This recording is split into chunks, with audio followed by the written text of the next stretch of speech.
Hey guys, Bud Pilch, Green Country Meats. I wanted to do a video to show you my place, how my place is set up, and how we're able to manage 50 cows and all their calves on 100 acres. What you're looking at right here is my place. This is Google Earth.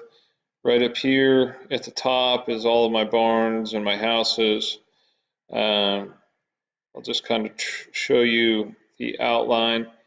Uh, so right up here is a highway.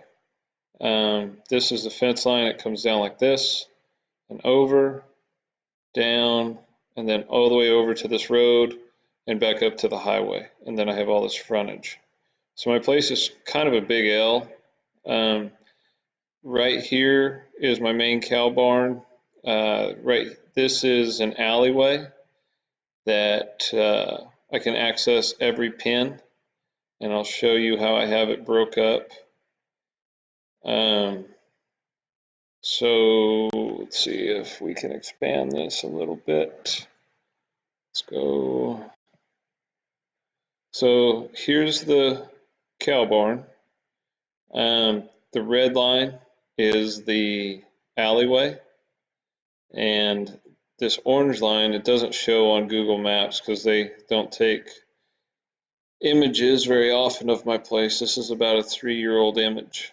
But we have, you can see the pins here. So you can't access pin 1 via the alley, but all the rest of them you can. And again, here's the outline, all the way down to the county road and back up. So what we try to do is we try to get all of the grass while it's growing in that S curve. And what I mean by the S curve is while it's still young and it hasn't gotten too tall and too mature and less palatable for the cows. So what I'll do is I'll dump all 50 cows into a lot, and depending upon the time of year, I'll leave them in there until I get all the grass knocked down, and then I'll move them. Now, cows are very selective as to what they'll eat. They will only consume the very best grasses to start with, and you have to leave them in there to knock down, I guess, the grasses that you wouldn't call choice. Otherwise, it will grow up, it'll get tough, and it won't get ate throughout the year, and you'll have to come in and brush hog it. So I do a very high intense grazing pattern. So with 50 cows and their calves in here, these lots, pens 2, 3, and 4, are about 7 acres.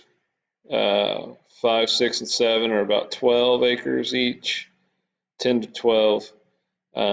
8 and 9 are approximately the same. And then this is about a 15-acre tract, pen 10. And I use pin 10 when I'm weaning, and I'll show you why in just a minute. So that's the basic outline of it. Let's see here, which one do we want to go to?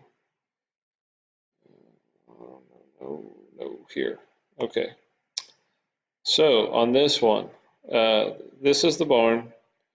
We'll expand this a little bit so you guys can see it.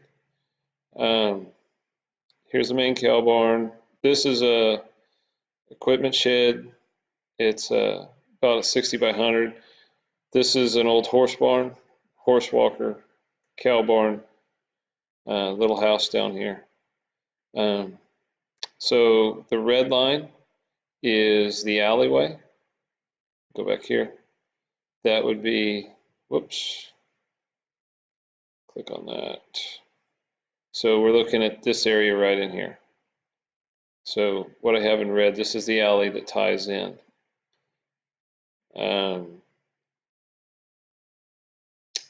So the alley ties in here, and if you watch one of the previous videos, you'll see where I have the calves in this lot, and this opens up into these pens. And this barn, I've got a shop here, but on probably 3/4 of this barn right here is open for the cows to get into. So when I'm weaning these calves, this gate here is open, so these calves can get in. If the weather turns bad, they can get in out of the rain. And there's a fence that runs right here. And this is open here. So the cows are out in this lot right here, and they come in, and I have all their hay set up in here. I have the calves' hay set up in here. So this way the moms and the babies can rub noses through this fence, and it's not as emotionally stressful for them. Like I said, I explained this in one of the previous videos. But this way, I'm just letting the cows still get with their calves, but they're starting to dry up, and eventually they walk off and they leave them. And I haven't had any problems with sickness this way. It's a real effective way to wean calves. Over here, you can see up here, I've got a bunch of round bales. That's not there anymore. I've got some fencing that goes in here now, so I can graze around these barns. That's not really significant, so I didn't draw it in. So all this hay is not there. The hay is all in this area right now, and there's a gate right here. So what we work at in the wintertime is being efficient. And I've got like 18 calves in here. I've got my fall calves are in here with my spring cows, and I'm getting away from fall calving, but we'll talk about that later. So I've got my calves here, I've got my cows here. So I only have to travel, I can put out 7 bales at a time. And I grab a hay bale from here, come through, and I drop it in here. Go back and get another one, and I can drop this and all these hay bins through here. So I don't have to put a lot of miles on my equipment or spend a lot of time doing what I'm doing. Now with 50 cows, the weather hasn't been too bad this winter, so I'm only having to put out, I'll put out 7 bales approximately every 4 days. So instead of hauling hay to cattle and having to take up time every single day to say drive over here, get a hay bale, come all the way out, go to wherever the cows are in the pasture and unroll the hay, that's going to take a minimum of 30 minutes a day. I can put out enough hay for 4 days in 30 minutes. So in a lot less miles on my equipment, a lot less time input from me. They say in farming you don't get paid for your time, but I try to minimize my time as much as possible. I try to be as efficient as I possibly can in every way, shape, and form in order to make this a business and not a hobby. Right here is my working chute. These are pins. It can kind of blow up a little bit. So here is the squeeze chute. This is the alley that I loaded everything in. This is the access to it with gates, different holding pins back here. And that's an old compost pile from a couple of years ago that we're going to discharge this coming spring. So that kind of gives you an idea of what the cow pens look like, how we have things set up and why they're set up. I used to train horses for a living. I built this pen to train horses in. I don't do that anymore though. So let's see. What else was I going to show?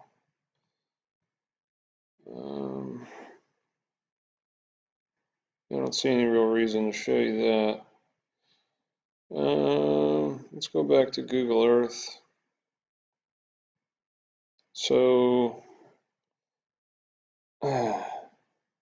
you can access all these pins, and once I get, get back here. Once I get these calves weaned, you can see this alley. We've changed things, but this is where the alley is right here. And once I get everything weaned and I get these calves separated, those calves will stay up around these barns for quite some time. And I'll move these cows out of this pen, out of pen 10, right here. That's pen 10 that the cows are in. And they come up here. This is where they eat. Probably after about 45 days of weaning, I'll move them out. You'll notice here I have ponds in every single trap. These two pens share a pond. Here we have one, here we have one, there's that one, here and here, down here, and here.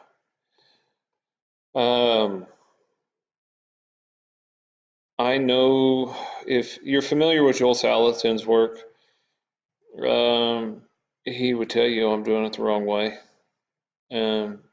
Joel hauls water to his cows. He moves them every single day, and he gets his back bowed up if you're not moving your cows every single day. And he thinks it's that important. And I'm not going to argue with the man. He knows what he's doing. I look at things. I have another job. 50 cows is not enough to make a living on. And so I'm trying to be as efficient as possible. If I had thousands of acres and was running, 600-700 head of cattle, then I could justify doing it every day. But that's just not a viable option for me at this time. So I don't haul water. I let my cows get in it. And do I have issues with that? Yes, I do have some issues with foot rot. I have to deal with. They don't have the cleanest water because they're swimming in it. But look, it's the best I can do. I'm not going to tell you it's ideal. It's just the best I can do. So let's go back here to Google Earth. So once the calves are up here, now that we've got them weaned up in these pens, I'm going to put all the hay feeders in here now, into this section. And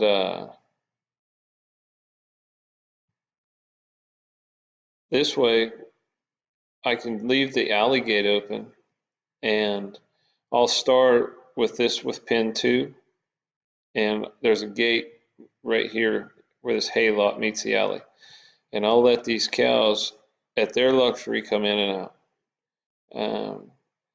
And then if there's anything growing here, these cows will come out and they'll rest in different places in these pastures. In this particular pasture, there's some shade back here. They like to rest in this area, and which is great because they eat here, they graze their way back, they get a drink, and they rest.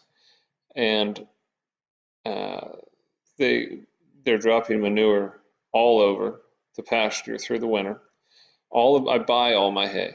I've got a real good deal on hay, and I buy that. The cows consume it, and then they discharge all throughout this pasture.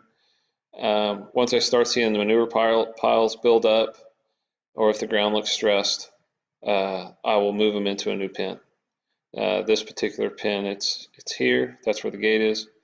So once I see it's time to move them, then I'll open pen 3. Here they have a pond. In this pen, they like to rest up here. So again, I'm adding organic material. I feed about 200 bales of hay every year.